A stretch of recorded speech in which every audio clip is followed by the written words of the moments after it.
Assalamualaikum and welcome back to another video. My name is Arslan Arif and I'm the founder and director of Study Zone Consultants. And Study Zone provides you information regarding study visa, visit visa and career counseling.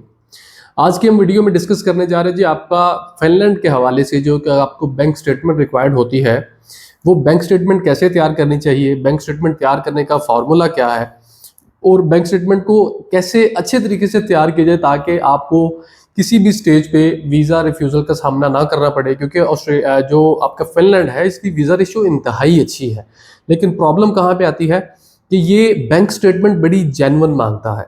Bank statement में किसी किस्म का भी अगर इनको कोई flaw नज़र आता है, कोई ड्रॉबैक नज़र आता है या कोई इनजेन्युइननेस नज़र आती है तो उस स्टेज पे ये आपको वीज़ा रिफ्यूज़ल भी दे सकते हैं।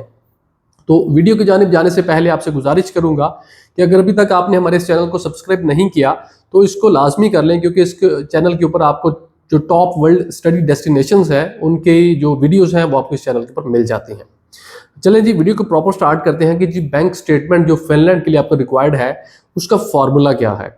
अच्छा, फार्मूला जो बैंक स्टेटमेंट तैयार करने का है वो मेजॉरिटी कंट्रीज़ में या थ्रू आउट द वर्ल्ड वो सेम ही है। आप कुछ कंट्रीज आपसे वो ले लेते हैं, ब्लॉक अकाउंट ले लेते हैं जिसको जीआईसी, जैसे कनाडा ले रहा था, अभी जो है वो आपका बेल्जियम और जर्मनी ले रहे हैं। कुछ कंट्रीज तो वो ले लेते हैं, लेकिन कुछ कंट्रीज जो है वो आपसे ये डिमांड नहीं करते कि आप हमें जो ब्लॉक अकाउंट है वो प्रोवाइड करें। वो ये कहते हैं कि आपके पास सफिशिएंट फंड्स होने चाहिए और उनका प्रूफ होना चाहिए। आपने उनको प्रूव करना है कि ये फंड्स आपके पास हैं। आपको at the time of need इनको जो while staying in that specific country आप इन फंड्स को एक्सेस करके इनको यूज कर सकते हैं to fund your self while studying there. तो उसके लिए आपको स्टेटमेंट और इन चीज़ों का सहारा लेना पड़ता है। तो उसका तरीकाकार ये होता है कि नॉर्मली आपने कुछ कंट्रीज आपसे साल की फीस लेते हैं, कुछ कंट्रीज आपको ये ऑप्शन देते हैं कि आप 50%, 40%, 60% फीस यहाँ से पे कर दें, बाकी वहाँ पे जाके इंस्टॉलमेंट में पे कर दें। अब जो आपकी बैंक स्टेटमेंट है उसमें दो चीज़ें आपने ज़रूर मेंशन करनी होती हैं।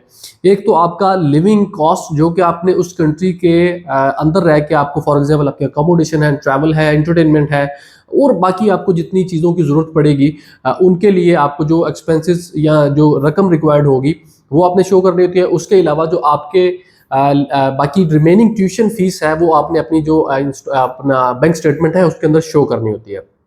अब फॉर एग्जांपल आपकी 10,000 फीस है, 5,000 आपने यहाँ से पे कर दी, तो जो 5,000 रिमेनिंग है वो प्लस आपका उस स्पेसिफिक कंट्री का जो आपको एक अमाउंट उन्होंने गवर्नमेंट ने इशू की हुई है कि इतनी आपको मंथली या पर एनम के हिसाब से रिक्वायर्ड है, वो आपने वहाँ पे शो करनी है।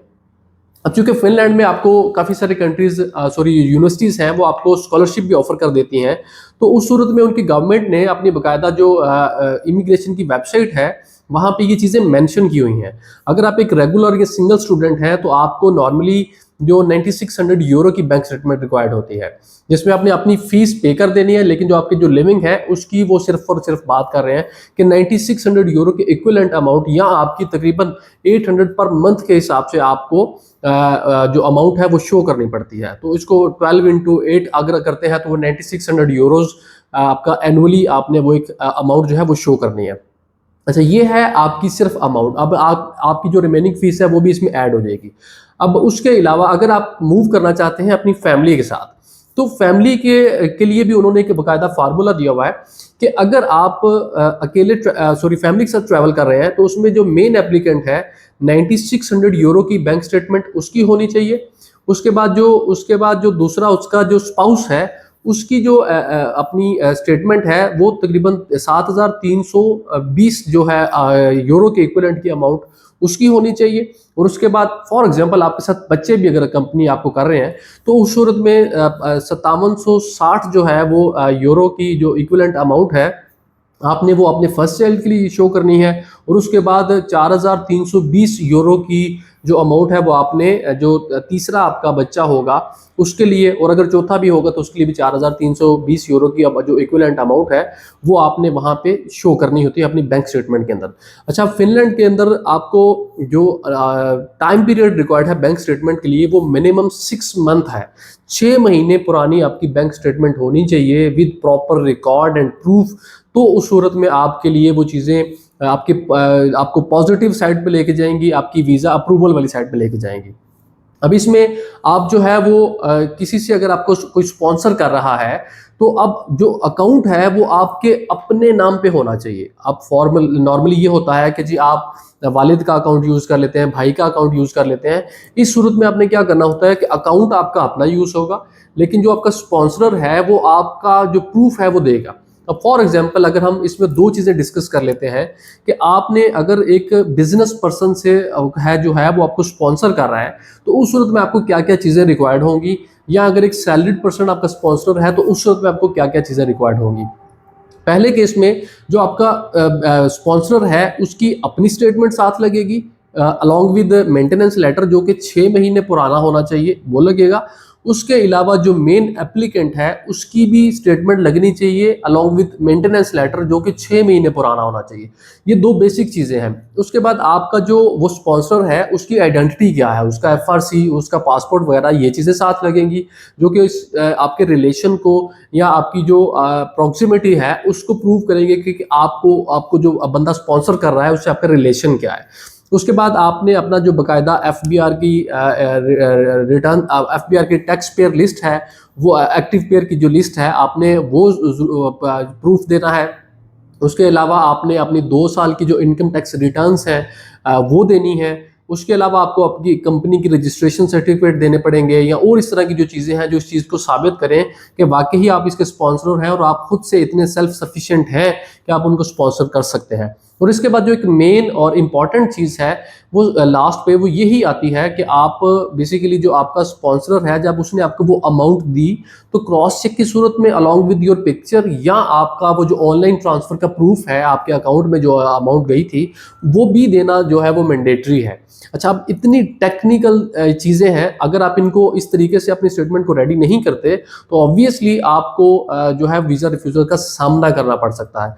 अब अगर हम बात करें जो सैलरीड पर्सन का है उसमें भी चीज़ें तकरीबन सारी यही रहने वाली हैं। बस उसमें क्या होगा कि जो सैलरीड पर्सन होगा, जो स्पॉन्सर होगा, वो अपना सैलरी अकाउंट है उसकी जो स्टेटमेंट है वो साथ लगाएगा, और आपको फिर वो जो अमाउंट उन्होंने ट्रांसफर की उसका प्रूफ देगा, अपनी आइडेंटिटी को शेयर करेगा, अपने इनकम टैक्स रिटर्न्स जो कि 2 साल पुराने वो होने चाहिए वो वाले शेयर करेगा, और अपना जो उसके बाद एफबीआर का एक्टिव टैक्स पेयर की लिस्ट का होना जिसमें वो होगा वो वाला शेयर करेगा, और कुछ फर्दर अपने जो प्रूफ्स हैं वो साथ में लगा देगा।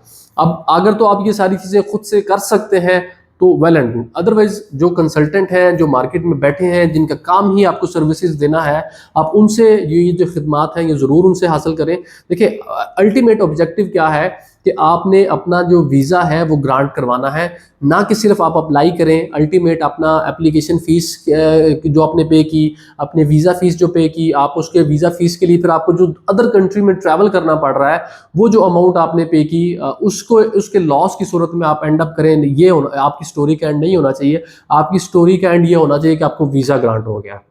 फिनलैंड के एडमिशन ओपन है, 20 सितंबर 2025 की क्लासेस जो है वो स्टार्ट होंगी। उसमें अभी आपके पास टाइम है ऑलमोस्ट जनवरी की 20 जो है वो मैक्सिमम जो है वो डेडलाइन है। कुछ यूनिवर्सिटीज़ की है वो दिसंबर के एंड पे भी क्लोज हो जाएंगी, कुछ यूनिवर्सिटीज़ जो है वो जनवरी के 20 तक भी चलेंगी। अगर आप फिनलैंड को स्टडी डेस्टिनेशन के तौर पे चूज़ करना चाह रहे हैं, आप सिंगल जाना चाह रहे हैं, अपने फैमिली को साथ लेके जाना चाह रहे हैं, तो स्क्रीन के ऊपर हमारा नंबर है, वहाँ पे रब्ता करके प्रॉपर डिटेल्स ले सकते हैं। इसके अलावा हमारा ऑफिस बैरिगेटन रावलपिंडी में मौजूद है, यहाँ पे भी आके आप पर्सनली फेस टू फेस अपनी असेसमेंट करवा सकते हैं। आपसे मुलाकात होगी अगली वीडियो में, तब तक के लिए अल्लाह हाफिज़।